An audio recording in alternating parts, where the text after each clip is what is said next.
থেকে উঠে বাইরের চারপাশটা দেখলে কিন্তু মনটা বেশ ভালোই হয়ে যায়। তাও ঘুম থেকে ওঠা হয়েছিল অনেকক্ষণই কিন্তু হয়েছে, এরই মধ্যে বাইরে যে বাসি কাজকর্মটা থাকে না সেটাও কিন্তু হয়ে গেছে। তো ওইদিকে ব্রাশটা কিন্তু করিনি, তো এখনই তাই করে নিলাম। আর একটু আশেপাশের মানুষদের সাথে কথাও বলে নিলাম ব্রাশ করতে করতে।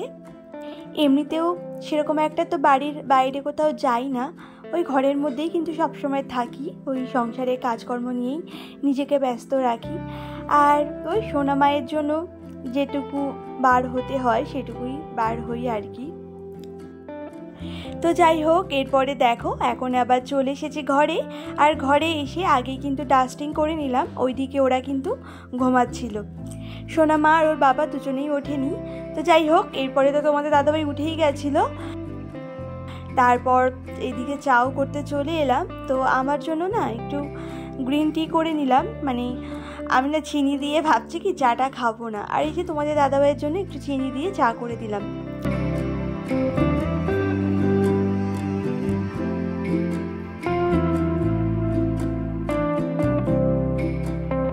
তো ওইদিকে চাটা খেয়ে এদিকে দেখো এখন আবার এই জামা কাপড়গুলো নিয়ে না ছাদে যেতে হবে।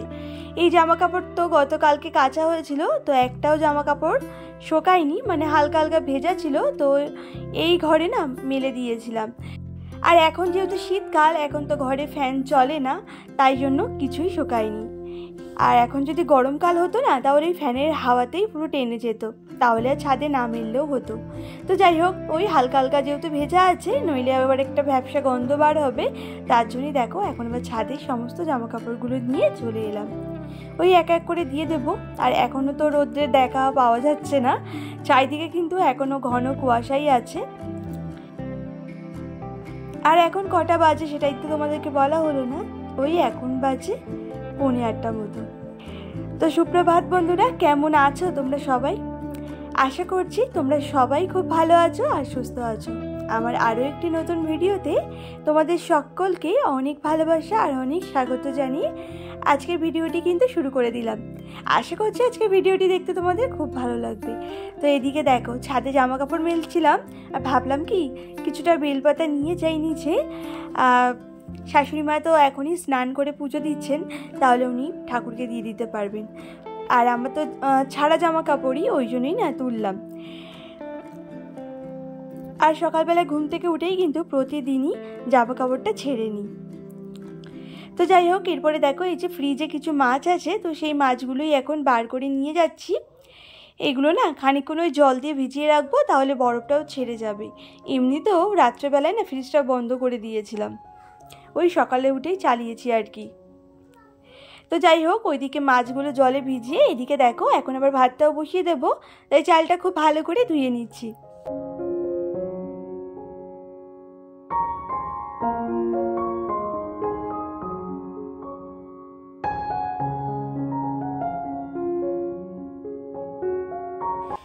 পিয়ালি ঘোষ দিদিভাই আমাকে বলেছিলে তোমার কাজকর্মগুলো খুব ভালো লাগলো। থ্যাংক ইউ দিদিভাই, আমার কাজকর্ম তোমার ভালো লাগার জন্য আর আমাকে একটা কমেন্ট করার জন্য। আর আমাকে সিপি মাদার ওয়ার্ল্ড থেকেও একটা দিদিভাই কমেন্ট করেছিলে, তো তোমাকেও জানাই অনেক অনেক ধন্যবাদ দিদিভাই আমার ভিডিওটা দেখার জন্য আর আমাকে একটা ছোট্ট করে কমেন্ট করার জন্য। তোমরা এইভাবেই আমাকে একটা ছোট্ট করে হলেও কমেন্ট করো, তোমাদের কমেন্টগুলো পড়তে আর কমেন্টগুলো দেখলেও আমার না ভীষণ ভালো লাগে। আর আমি তোমাদের প্রত্যেকের নাম কিন্তু আমার ভিডিওর মধ্যে অবশ্যই নেব, আর তোমরা তোমাদের নামগুলো যদি ভিডিওতে লিখে জানাতে পারো তাহলে তো খুবই ভালো হয়, তোমাদের নাম ধরেই তাহলে ভিডিওর মধ্যে বলেও দেব। তো যাই হোক, এদিকে দেখো আজকে আবার একটু সজনে ফুলের বড়া করব। তো এই সজনে ফুলটা কিন্তু ভালো করে কেটে ধুয়ে নিয়েছি, তারপরে এর মধ্যে একটু কালো জিরে, নুন, একটু লঙ্কার গুঁড়ো, সামান্য কাঁচা লঙ্কা কুচিও দিয়েছি, আর একটু চালের গুঁড়ো আর বেসন, সমস্ত কিছু দিয়ে কিন্তু ভালো করে একদম মেখে নিয়েছি। তারপরে দেখো এদিকে পেঁয়াজ কলি আর আলু ভাজাটা হয়ে গেছে, তো ওই তেলের মধ্যেই আর একটু তেল দিয়েছিলাম আর কি, তো সেখানেই ভেজে নিলাম ওই কটা বড়া। এত ভালো লাগে না খেতে। তো যাই হোক, ওইদিকে কটা বড়া ভেজে কিন্তু এদিকে দেখো আমি কিন্তু 2-3টে খেয়েই নিয়েছি। আর আমি কিন্তু খালি পেট না, সকালবেলায় কিন্তু একটু মানে মুড়ি খেয়েছিলাম, মানে ওই ছাতু দিয়ে আর কি, বেশি ছাতু দিয়ে এমনি হালকা করেই ছাতু দিয়ে মুড়িটা গুলে খেয়েছিলাম। বেশি ছাতু দিয়ে না আমার খেতে একদম ভালো লাগে না। তো যাই হোক, তাই জন্যই খেলাম, নইলে তোমরা ভাববে হয়তো আমি খালি পেটেই বড়া খাওয়া শুরু করে দিয়েছি, সেটা কিন্তু একদমই নয়। তো যাই হোক, এইদিকে দেখো এখন আবার এই যে মাছগুলো ভেজে নিচ্ছি। তো গত দিনে না ওই কিছু পাবদা মাছ আর কাটা মাছ ছিল, তো সেইগুলোই না ভাবছি একসাথে রান্না করব। আর এদিকে কিন্তু তোমাদের দাদাভাই এখনও পর্যন্ত মুদি সদাই আনিনি এ মাসের, আগের মাসে যেটুকু ছিল তো সেটুকু দিয়েই করা হচ্ছে। তো পোস্ত কাজু এইসব কিছুই ছিল না, ওই জন্যই ভাবছি কি আজকে কালো জিরে আর কাঁচা লঙ্কা বেটে ঝোলটা করবো। আর একটু কালো জিরে ফোড়নও দিয়েছিলাম, মানে একদম প্লেনভাবে করলাম যাতে গ্যাস না হয়। আর সর্ষে দিয়ে না গত দিন করেছিলাম, সেজন্যই না আজকে আর করলাম না। মানে পাবদা মাছ তো আগের দিন সর্ষে দিয়েই করতে হয়েছিল, তো দুদিন পর পর যদি সর্ষে দিয়ে করি ওইভাবে খেলে আবার গ্যাস হবে, সেজন্যই এইভাবে করলাম। আর পোস্ত কাজু যদি থাকতো তাহলে ওই পোস্ত কাজু দিয়েও কিন্তু পাবদা মাছের একটা খুব সুন্দর রেসিপি হয়, সেটাও কিন্তু আমি বানাই। তো যাই হোক, তো এইভাবেই করে নিলাম। আর এদিকে দেখো এখন আবার বেতো শাকগুলো কেটে নিচ্ছি। আর এই বেতো শাকের মধ্যে কিন্তু অনেক ফুল থাকে, যখন সবে সবে হয় না তখন অতটাও ফুল থাকে না, তো সমস্ত কিছু নিয়ে এমনিভাবেই কুচানো যায়। তো এখন আবার দেখছে কি বেশ ফুল হয়ে গেছে, আর এই ফুলগুলো সমেত কাটলে না মুখে কেমন বালি বালি করে, তাই জন্যই সব ফুলগুলো কিন্তু বেছে ফেলে দিলাম। আর ওই ডান্ডিগুলোও কিন্তু বেশ অনেকটা করে কেটে বাদ দিয়ে দিয়েছি। আর এই শাকটা দেখো এখন কেটে নিচ্ছি। আর বটি দিয়ে কাটার থেকে ছুরি দিয়ে কাটতে শাকটা না বেশি সুবিধা হয়, জানো তো। আর আগে আমাকে জানো তো শুক্লা দিদিভাইও কমেন্ট করতো বেশ সুন্দর সুন্দর, এখন তো আর কমেন্ট করে না, জানি না শুক্লা দিদিভাই আমার ভিডিওটা এখন আর দেখে কিনা। যদি তুমি দেখে থাকো তাহলে প্লিজ আমাকে একটা কমেন্ট করে জানিও, আর তুমি কেমন আছো সেটাও আমাকে জানিও। তো যাই হোক, ওইদিকে শাকটা কেটে এদিকে দেখো ফুলকপি আর আলু সর্ষে দিয়ে আজকে রান্না করেছি, তো সেটা হয়ে গেছে, তো নামিয়ে নিচ্ছি। আর আজকে জানো সর্ষেটা আমি কি করেছি বলো তো, ওই যে ছাঁকনি দিয়ে না ভালো করে ছেঁকে তারপরে রান্না করেছি। সর্ষে বাটা এমনি যদি রান্নার মধ্যে দিয়ে খাওয়া হয় না তাহলে কিন্তু অনেকটাই গ্যাস হয়ে যায়, আর এইভাবে ছাঁকনির সাহায্যে ছেঁকে নিলে না তাহলে অতটাও গ্যাস হয় না। আর ওদিকে ফুলকপিটাও কিন্তু আমি সেদ্ধ করে জল ফেলে তারপরেই রান্না করেছিলাম। আর তারপরে তো দেখতেই পেলে থালার মধ্যে মাছের ঝোলটাও নামিয়ে দিলাম। মাছের ঝোলটা যেহেতু হয়ে গেছে, তো থালার মধ্যে রাখলে মাছগুলো বেশ দেখা যায়, তো দেওয়ার সময় না খুবই সুবিধা হয়। ওই জন্যই না আমি মাছের ঝোল ঢাললে না আমি থালার মধ্যেই ঢালি, গামলার মধ্যে ঢালি না। তো যাই হোক, এদিকে দেখো রান্না করতে করতে কিছু বাসন পড়েছিল, তো সেই বাসনগুলোও না মেজে নিলাম, যাতে পরে খুব একটা বেশি বাসন না থাকে, নইলে একসাথে অনেক বাসনের চাপ হয়ে গেলে না তখন খুব কষ্ট হয় একভাবে দাঁড়িয়ে দাঁড়িয়ে বাসনগুলো মাজতে। আর বাইরে বাসন মাজি না কেন বলো তো, বাইরে না সেরকম একটা মানে জায়গা নেই বাসন মাজার, তো যেটুকু জায়গা আছে ওখানটায় না খুব অসুবিধা হয়, তার উপরে আর গায়ের মধ্যে খুব জল ছেটে আর কি, ওই জন্যই না ওইখানে বসে মাজি না, এখানে দাঁড়িয়ে দাঁড়িয়ে মেজে নিই সিনের মধ্যে। আর তারপরে দেখো এখন আবার চলে এসেছি ঘরে। আর এই ঘরে বিছানাটা তো তোলা হয়নি, সোনামার আজকে না আন্টি আসেনি, আজকে ওর পড়া ছুটি ছিল, আর তাই আজকে ওকে অনেকক্ষণ ঘুমাতে দিয়েছি, মানে ডাকিনি, প্রতিদিনই তো মেয়েটা তাড়াতাড়ি ঘুম থেকে উঠে যায়, তো আজকে একটু দেরি করেই উঠেছে। তো এদিকে দেখো বিছানায় তোলার সময় খুব দুষ্টুমি করছিল, খাটে উঠে বসেছিল, নামছিল না, বললাম তুই নাম, আর বিছানাটাকে তুলে নিই, তো নামছিল না বলে কোলে কোলে ওকে নামিয়ে দিয়েছিলাম।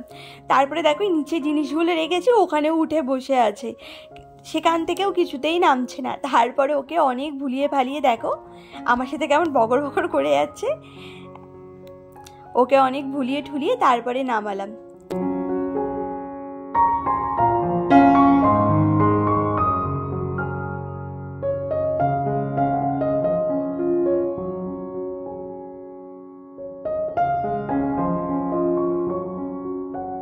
আর আমাকে গতদিনের ভিডিওতে শিপ্রা ব্লগ থেকে দিদিভাইও কমেন্ট করেছিলে, তো তোমাকেও অনেক অনেক ধন্যবাদ জানাই। আর কমেন্ট করেছিলে সোমা গাঙ্গুলি দিদিভাই, তো তোমাকেও অনেক অনেক ধন্যবাদ জানাই। আর সোনমা যখন বাড়িতে থাকে, মানে স্কুল যখন থাকে না, তো তখন কখন যে সময় কেটে যায় বুঝতেই পারি না, ওর সাথে সারাদিন বকর বকর করতে করতে দিনটা যেন পেরিয়ে যায়। তো এদিকে দেখো এখন আবার এই যে সোনামাকে ওই ঘরে পাঠিয়ে দিয়েছি, নইলে না খুব দুষ্টুমি করছিল। আর আসলে ওর একটু মনটা খারাপ ছিল তো, আর এতক্ষণ তো দেখতেই পেলে, ওই জন্যই ওকে একটু ভুলাচ্ছিলাম। আসলে আজকে না ওর দিদির উপরে খুব রাগ করেছে, মানে আমার জায়ের মেয়ে।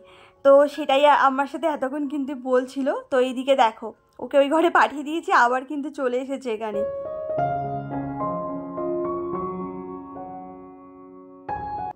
আর এদিকে দেখেছো, মশারিটা আমি কিন্তু ভাঁজ করে ওই শোকেসের মধ্যেই রেখে দিই, খাটের মধ্যে রাখি না। কেন বলো তো, ওই খাটের মধ্যে রাখলে না দেখতে অতটাও ভালো লাগে না, তো ওই জন্যই শোকেসের মধ্যেই রেখে দিই। আর তাতে কিন্তু মশারিটাতে ময়লাও কম হয়। তো যাই হোক, এদিকে বিছানা টিছানা গুছিয়ে তারপরে সোনামাকে না স্নানও করিয়ে দিয়েছিলাম। আর এখন তাই ওর মাথাটাও আঁচড়ে দিচ্ছি, মানে ওকে একটু রেডি করে দেব, একটু ক্রিম ট্রিম মাখিয়ে আর কি। তো এই পর্যন্ত আজকে আমার ভিডিওটা যদি কোনো নতুন বন্ধুরা দেখে থাকো, তো প্লিজ আমাকে একটা কমেন্ট করে জানিও তোমাদের আজকের ভিডিওটা কেমন লাগলো। আর ভালো লাগলে আমার চ্যানেলটিকে সাবস্ক্রাইব করে নিও। আর এই ভিডিওতে পারলে একটা লাইক দিয়ে একটা কমেন্ট করে অবশ্যই জানিও তোমাদের আমার ভিডিওটা কেমন লাগছে। আর পুরনো বন্ধুরা তো আছোই, তারা তো প্রতিদিনই আমার ভিডিও কম বেশি দেখোই, আমি সেটা জানি। তো তোমরাও আমাকে একটু কমেন্ট করে বলো। বড় কমেন্ট না করতে পারলেও ছোট করে কমেন্ট করলেও করো অন্তত, তাহলে আমার খুব ভালো লাগবে। আর বেশ কিছুদিন ধরে আমি কিন্তু তোমাদের অনেকের ভিডিওই দেখতে পাচ্ছিলাম না, তো আবার কিন্তু দেখা শুরু করেছি। তো সবাইকে তো আর মানে কমেন্ট করা হয় না আর কি, তো ভেবো না যে আমি তোমাদের ভিডিও দেখি না, আমি কিন্তু দেখি। আসলে সময় না সেরকম একটা পাই না, জানো না, ওই জন্যই না সেরকম করে তোমাদের কাউকে কমেন্টই করতে পারি না। তো ওই মাঝে মাঝে তোমাদের মানে কিছু কিছু জনের ভিডিও কিন্তু আমি দেখে আসি, মানে যখন যার ভিডিও দেখার সময় পাই, মানে যে ভিডিওটা সামনে চলে আসে। তোমাদের অনেকের চ্যানেল তো আমার ফোনে সাবস্ক্রাইব করা আছে, তো যখন যার ভিডিওটা সামনে চলে আসে না, তখন কিন্তু আমি দেখেই নিই। তো যাই হোক, এইদিকে দেখো এখন একটু ঘরটাকে একটু পরিষ্কার করে নিচ্ছি। মানে প্রতিদিনই যদি আমরা একটু একটু করে ঘরের প্রতিটা জিনিস পরিষ্কার করে নিই, মানে একসাথে তো সব কিছু একদিনে করা সম্ভব হয় না, তো যেটুকু পারি সেটুকুও যদি করতে পারি না, তাহলে ঘর বাড়িটা অনেকটাই পরিষ্কার থাকে আর দেখতেও বেশ ভালো লাগে। তো চলো বন্ধুরা, আজকে ভিডিওটা এই পর্যন্তই শেষ করলাম।